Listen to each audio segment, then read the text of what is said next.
pangalawa is loving what you do. Yung mahalin mo ang trabaho mo, yung kasama yung mahalin mo yung trabaho mo dahil gaya ko, I'm a nanny in Canada. So, yun, mahalin ko yung trabaho ko, mahalin ko mga bata, mahalin ko yung pamilya na siniservisyuhan ko. Everything will just follow. Everything will just run smoothly inside the house. Actually, mababait sila. Mababait ang mga employer ko din.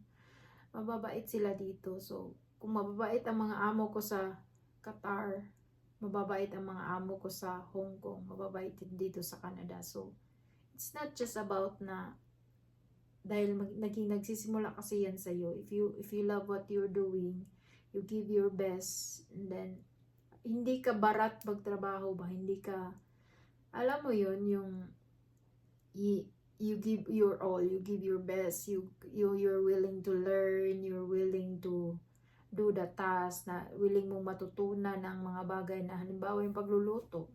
I was in Doha, Qatar. I don't know any Arabic foods. So I have to learn. I don't know Arabic language. I have to learn. It's because there's an adult, there's a elderly inside the house that can speak in English. So I have to learn. And also love them, like give them the service that they need, na enough sa kakayahan mo.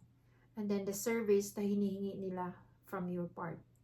I was in Hong Kong. I don't know how to cook. I have to learn. I have to learn the language. I have to learn yung matuto ka lang. Yung be willing to learn. Dapat ganun ka.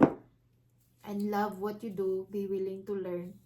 The same thing that I applied in Doha, Qatar, in Hong Kong, in here in Canada. And also I was a nanny before. Way back 2018 sa Manila. Hi Patricia, hi Ate Babes, Ate Babylin Alvarez.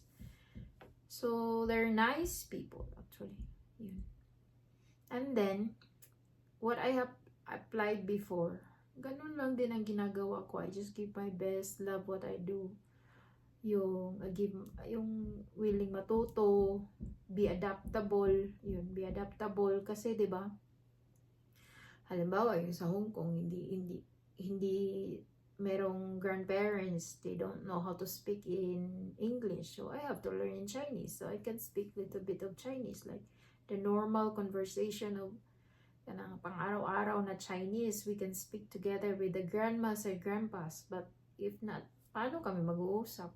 But then when I arrived Canada, so we just use the English language because they're English people. So yun.